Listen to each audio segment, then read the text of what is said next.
हर हर महादेव दोस्तों, आपका हमारे यूट्यूब चैनल पर स्वागत है। अगर आप चैनल पर नए हैं तो चैनल को सब्सक्राइब कीजिए, वीडियो को लाइक कीजिए और शेयर कीजिए। साथ ही बेल नोटिफिकेशन क्लिक कीजिए ताकि आने वाली हमारी वीडियो आप तक पहुंचती रहे। आज की वीडियो में हम आपको नवनाग साधना और मंत्र सिद्धि के विषय में जानकारी देंगे।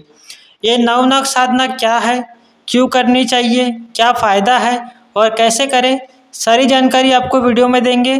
तो वीडियो को अंत तक देखें, बीच में स्किप ना करें। सबसे पहले नवनाग साधना क्या है। ये जो साधना है ये नवनागों की विशेष कृपा पाने की साधना है। ये नवनाग जो है ये नाग जाति के प्रमुख नवनाग हैं। ये नाग जाति के नागराज हैं। इनका वास पाताल में है, रसातल में है और इनमें से जो प्रमुख है वो शेषनाग है। उनके नाम कुछ इस प्रकार है: शेष, करकोटक, वासुकीनाग, पद्मनाग, धृष्टराष्ट्रनाग, शंखपाल, कंबल, तक्षक और कालिया। ये नवनाग है। अगर कोई व्यक्ति इनकी साधना करता है या पूजन करता है तो उसे धन, ऐश्वर्य, सुख, समृद्धि, शत्रु से रक्षा सब प्राप्त होती है। क्योंकि ये जो नाग देवता है ये सब कुछ देने में समर्थ है। ये पाताल में वास करते हैं और अपने साधक की सभी मनोकामनाएं पूर्ण करते हैं। इनसे आप गुप्त विद्याओं की जानकारी ले सकते हैं, गुप्त विद्या सीख सकते हैं। ऐसी विद्याएं जो कलयुग में लुप्त हो चुकी है, क्योंकि ये बड़े ही विद्वान होते हैं। आप समझ ही सकते हैं कि भगवान शेषनाग नवनागों में है और वासुकीनाग जो भगवान शिव के गले में रहते हैं वो भी नवनाग में है। अगर आप साधना करते हैं तो आपके जीवन में सांप के काटने का भय या अन्य किसी भी जहरीले जीव जंतु के विष का भय भी नहीं रहेगा। शत्रु परास्त हो जाएंगे, आप उन्नति करेंगे, आपके जीवन में सुख समृद्धि आएंगी। तो ये साधना के फायदे हुए। ये साधक पे निर्भर करता है कि वह कितना साधना से लाभ ले सकता है। पर साधना करने से पहले मन बुद्धि को शुद्ध कर ले, क्योंकि गलत विचार, गलत भावना, दूसरों का अहित का विचार या बुरा करने का विचार नहीं रखना चाहिए, वरना सफलता नहीं प्राप्त होती है। लोभी, लालची, कपटी लोगों को कोई सिद्धि साधना कभी हासिल नहीं होती है। इसलिए मन बुद्धि से स्वच्छ रहे, हमेशा ही दूसरों का अच्छा करने की भावना मन में रखें। तो आप जो भी साधना करेंगे, जो भी जब तब करेंगे, अवश्य ही सफल होगा। और सबसे महत्वपूर्ण बात यह है कि जब भी आप कोई साधना करें या कोई अनुष्ठान करें या कोई मंत्र जप करें तो उसे गुरुमुख से ग्रहण करें। क्योंकि अगर आप बिना गुरु के कोई साधना सिद्धि करते हैं और जो भी अगर आपको कुछ हानि होती है तो आप स्वयं उसके जिम्मेदार होते हैं। और आप गुरु मार्गदर्शन पे करते हैं तो आपको 100% सफलता प्राप्त होती है। सबसे पहले हम आपको साधना के नियम बता देते हैं। साधना जो होने वाली है वो 41 दिनों की होने वाली है। साधना आप 21 दिन की भी कर सकते हैं, पर आपको जप संख्या आपकी डबल हो जाएंगी। तो सबसे पहला तो नियम यह है कि आपको ब्रह्मचर्य का पालन करना होगा। आपको जमीन पे सोना होगा, आप पलंग पे नहीं सो सकते। आपको सात्विक जीवन में परिवर्तित होना होगा। जब तक आपकी साधना चलेंगी आपको सात्विक भोजन करना होगा, तामसिक पदार्थों का परहेज करना होगा। क्रोध ना करे किसी पे, किसी को बुरा भला ना बोले और किसी भी तरह से किसी भी जीव की हत्या ना करे, चाहे वो छोटी सी चींटी क्यों ना हो। तो इन बातों का आपको विशेष ध्यान रखना है। जब तक आपकी साधना चलेंगी, जब तक आपको बाल नहीं कटाने हैं, शेविंग नहीं करनी है, तो इस बात का भी परहेज करें। साधना में कोई भी साधना सिद्धि करने से पहले हमें संकल्प लेना होता है। तो साधना शुरू करने से पहले हम संकल्प लेंगे। आप अपने कुल देवी देवताओं को, अपने पितरों को, अपने इष्ट देवी देवताओं को और गुरुजनों को प्रणाम करके उनकी आज्ञा लेके संकल्प ले ले। और आपका उद्देश्य क्या है संकल्प में ये भी बोल ले और उसके बाद साधना शुरू करें। अब आपको साधना की विधि बताई जा रही है, सारे मंत्र बताए जा रहे हैं।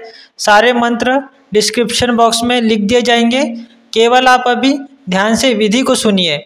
सबसे पहले साधना सामग्री जो लेनी है वो है लाल चंदन की लकड़ी के टुकड़े, नीला और सफ़ेद धागा जो तकरीबन 8-8 उंगल का हो, कलश के लिए नारियल, सफ़ेद व लाल वस्त्र, पूजन में फल, पुष्प, धूप, दीप, पंचमेवा इत्यादि। सबसे पहले पूजा स्थान में एक अच्छा बड़ा सा बाजोट रख ले और उस पर सफ़ेद रंग का वस्त्र बिछा दे और उस पर एक पात्र में चंदन के टुकड़े बिछाकर उस पर शेषनाग भगवान की अगर आपके पास मूर्ति मिलती है, आपको अगर मूर्ति मिल जाए तो उसे स्थापित कीजिए। या अगर आपको किसी भी तरह से नाग देवता की धातु की मूर्ति मिल जाए तो उसे स्थापित कीजिए। अगर मूर्ति ना मिल पाए, आपके पास मूर्ति ना अवेलेबल हो, तो आप नाग देवता का चित्र भी स्थापित कर सकते हैं। या फिर आटा गूंद के भी 5 फनी वाला या 7 फनी वाला नाग बना ले, उसे स्थापित करें। साथ ही भगवान शिव अथवा विष्णु जी का चित्र भी स्थापित करें, उनकी फोटो को स्थापित करें। उसके साथ ही एक छोटा सा शिवलिंग एक अन्य पात्र में स्थापित करें। एक पात्र में स्थापित करना है शिवलिंग, क्योंकि हमें बाद में उसका अभिषेक भी करना है। पहले गुरु पूजन कर साधना के लिए आज्ञा लें और फिर गणेश जी का पंचोपचार से पूजन करें। उसके बाद भगवान विष्णु जी का और शंकर जी का पूजन करें। पूजा में धूप दीप फल पुष्प नैवेद्य आदि रखें। यह साधना किसी भी दिन रविवार से सोमवार से या किसी भी शुभ तिथि में, जैसे कि नवरात्रि या नागपंचमी के दिन से आप शुरू कर सकते हैं। साधना के लिए आपकी जो जप माला होंगी वो रुद्राक्ष की होंगी और साधना काल में एक दीपक आपका जलता रहना चाहिए। भगवान शेषनाग का पूजन करें। आपको पूर्व दिशा की ओर शेषनाग भगवान की स्थापना करनी है और उसके ईशान कोण में माँ मनसा देवी की अपना मुख जो होगा, साधना करते समय जो अपना मुख होगा वो भी पूर्व की ओर रखना है। अब भगवान शेषनाग का हम आह्वान करेंगे। हाथ में अक्षत पुष्प लेकर हम जो आपको मंत्र बताते हैं उसे बोलते हुए आपको शेषनाग भगवान पे अक्षत चढ़ाने हैं और पुष्प। तो आह्वान मंत्र जो है हम डिस्क्रिप्शन बॉक्स में लिख देंगे, आप मंत्र को ध्यान से सुनिए। ओम विप्रवर्ण श्वेतवर्ण सहस्रफन संयुक्तम आव्रम देव शेषवे विश्वरूपिण ओम शेषाय नमः शेष अभिरामी ईशान्यम अमृत रक्षण सहायता मनसे देवी नमः प्रतिष्ठा प्रतिष्ठा। अब हाथ में अक्षत ले और प्राण प्रतिष्ठा करें। प्राण प्रतिष्ठा का मंत्र है ओम मनोज्योतिर्षता माजस्य बृहस्पतिज्ञ मिमनतो त्वरिष्ठम यज्ञ ठरम सम्मिन धातु विश्वदेव से इहम मदंतामो प्रतिष्ठ अस्मे प्राणा प्रतिष्ठन्तु अस्मे प्राणा शरन्तु च अस्य देवत्वमर्चाये मामहेति च कश्चन। तो ये प्राण प्रतिष्ठा का मंत्र है। इसके बाद हम मनसा देवी का पूजन करेंगे। अब ईशान कोण में एक अष्टदल कमल अक्षत से बना लीजिए और उस पर एक तांबे का या मिट्टी के कलश पर कुमकुम से 2 नाग बनाकर अमृत रक्षिणी माँ मनसा की स्थापना करें। कलश पर 5 आम के पत्ते लगाकर नारियल पर लाल वस्त्र लपेटकर रख दे। हाथ में अब आपको अक्षत ले लेना है, कुमकुम लेना है और पुष्प ले लेना है और माँ मनसा देवी की स्थापना के लिए अगर आपको मंत्र आते हैं तो आप मंत्र पढ़िए और आपको मंत्र नहीं आता है तो आप डायरेक्टली बोल सकते हैं कि हे मनसा देवी, हम आपका आह्वान कर रहे हैं, कृपा करके आप यहाँ पे स्थापित होइए और मेरी साधना को सफल कीजिए, क्योंकि आपकी स्थापना के बिना, आपके पूजन के बिना मेरा कार्य सफल नहीं हो सकता। और जिसे मंत्र आता है उनके लिए हम मंत्र बता देते हैं।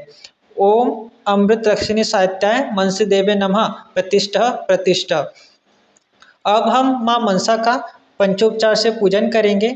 हम माता को आचमनी से जल चढ़ाएंगे सर्वप्रथम, उसके बाद चंदन से गंध अर्पित करेंगे, फिर पुष्प अर्पित करेंगे, धूप दीप दिखाएंगे और उसके बाद हम नैवेद्य अर्पित करेंगे। नैवेद्य में पंचमेवा रख सकते हैं, आप दूध से बना नैवेद्य अर्पित कर सकते हैं और जो भी आपका भाव हो वो सात्विक भोजन आप माँ को अर्पित कर सकते हैं। उसके बाद ओम अमृत रक्षिणी साहित्य मनसे देवे नमः नैवेद्य समर्पयामि, इस तरह से हम नैवेद्य माँ को अर्पित करेंगे। अब पुनः हमें आचमनी जल चढ़ाना है, अर्पित करना है। इसके बाद हम नाग पूजन करेंगे। अगर आपको साधना का पूर्ण लाभ लेना है तो पूजन विधि के अनुसार ही करें।